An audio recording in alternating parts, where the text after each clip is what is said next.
Hello, this is Lafayette Faust, creator of the Nevermore Hollows podcast. Thank you for making the show a success. Please take a moment to subscribe, give 5 stars, comment, and share the show with your friends. It's the best way to help us grow and to be able to continue to provide quality horror content. Also, please support our new art director, Chris Madman Goins at Black Sheep Studios TN on Instagram. He has some amazing Nevermore Hollows art for sale, signed by the both of us, as well as many other original pieces I think you're going to love. Now, for you horror hounds who like to have a good laugh, I invite you to check out my other podcast. It's called The 3 Uncool Cats. In it, my 2 friends and I sit in a basement and discuss music, movies, and whatever else comes into our warped minds. I would really appreciate it if you would give it a listen. Now, with that out of the way, I invite you to sit back, turn on a light, and prepare yourself.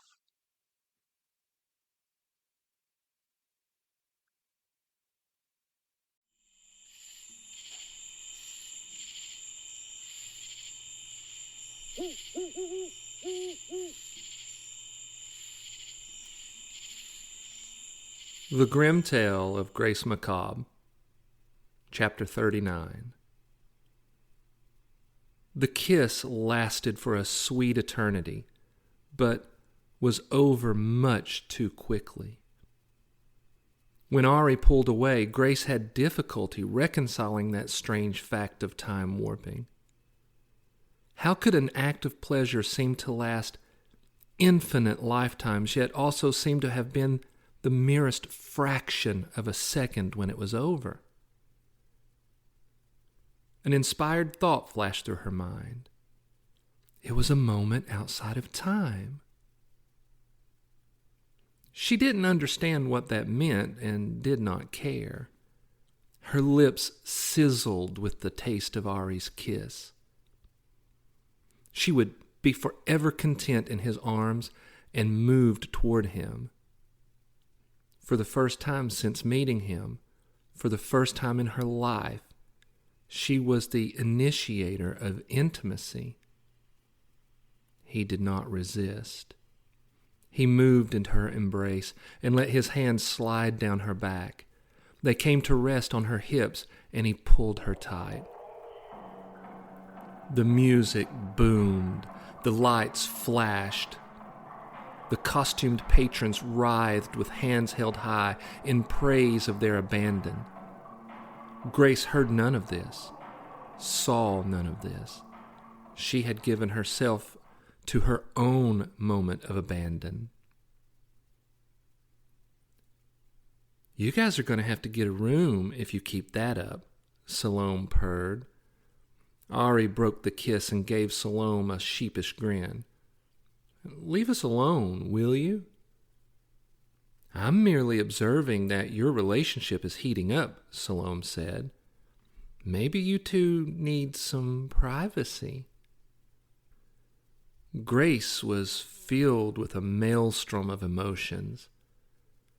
Her upbringing had instilled the concept of personal responsibility and chastity.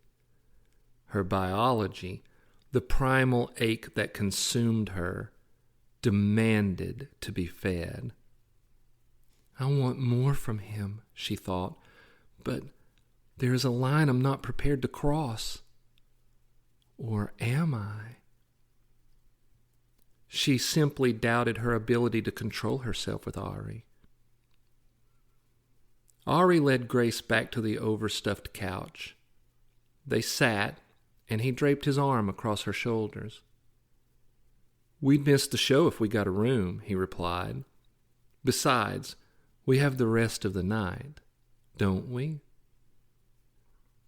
Grace snuggled in close to him and looked out onto the freak show on the floor.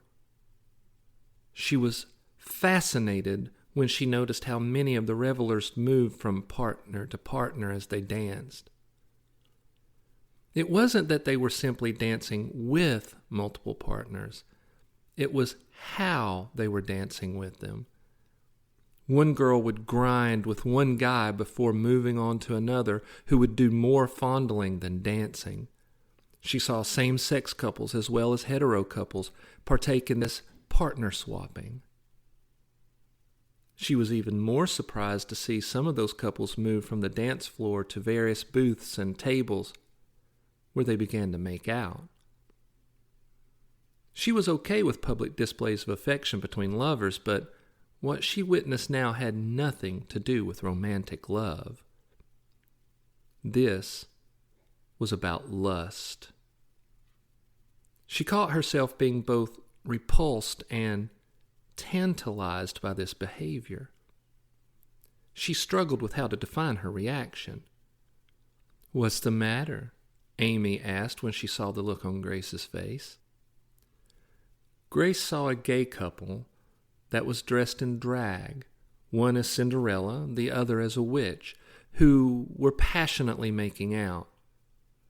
One booth away, there was a girl dressed in a too revealing nurse's uniform, sitting on the lap of a guy dressed as Pennywise the Clown.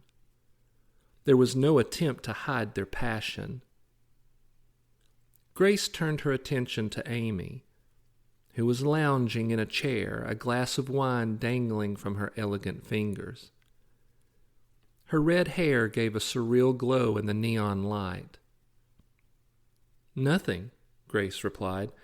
"This is all new to me, and I'm just taking it all in." Amy allowed her eyes to linger on Grace for a moment, as if reading her thoughts. "It seems that you're unsure about people showing so much affection down there."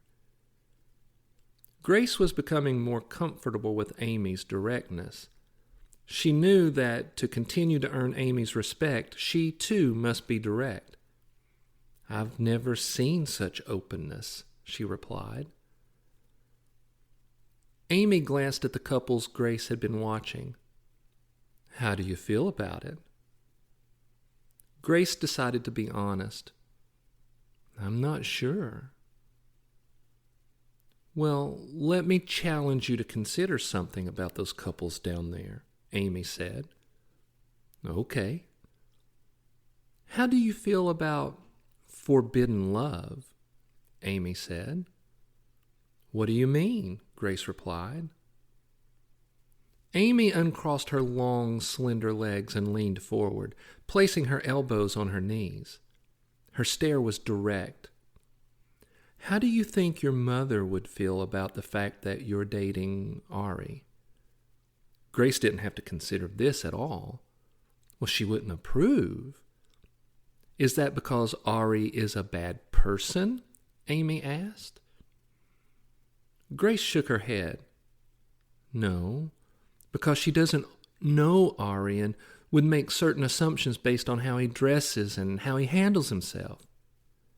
Yet, you are doing the exact same thing with those couples down there on the dance floor, aren't you?" Amy said. "How so?" Grace asked, confused. "Look at it this way," Amy said. "You're making judgments about them because they are openly showing their love for one another in such a way that you don't think is socially acceptable, are you not?" Grace had to concede the point. "Yeah, that's true, but that seems less about love and more about lust, Amy. How can that lead to any kind of a healthy relationship?" "Life is short, Grace," Amy replied. "And we miss so many opportunities to find happiness and peace or love because society defines what is forbidden and what is acceptable." "Maybe so," Grace said, then trailed off when she couldn't find a firm reply to Amy's logic. "We don't know them, Grace," Amy continued. "We don't understand their loneliness. If they find comfort in long-term love or from what they are sharing now, who are we that we should judge them? And isn't this similar to your situation with Ari? Salome said, inserting herself back into the conversation. What you have with Ari might not lead to anything, but shouldn't you be allowed to live in the moment and see where it takes you? Grace nodded. Yes, she said. The idea that what she had with Ari might not last made her heart ache. You both make sense. You may have found your soulmate, Salome continued, and they might find theirs here tonight. If not, at least they were able to share something that helped them experience life to the fullest. Grace snuggled closer to Ari, and he kissed the top of her head. Amy and Salome shared a look. Then Amy said, "We don't judge here." Grace looked back down at the nurse and the clown. What they are doing feels so wrong, she thought. Yet it does seem hypocritical to deny them their love for each other. How is their forbidden love different from what I feel for Ari? She felt the heat of Ari's body against hers and had no doubt that they were meant to be together. She remembered Uncle Jim's obvious dislike of Ari when they had met in the parking lot. The thought of being denied a relationship with the man she had fallen in love with was heartbreaking. She slowly shook her head. "You've convinced me," she said. "I shouldn't judge others for trying to find love."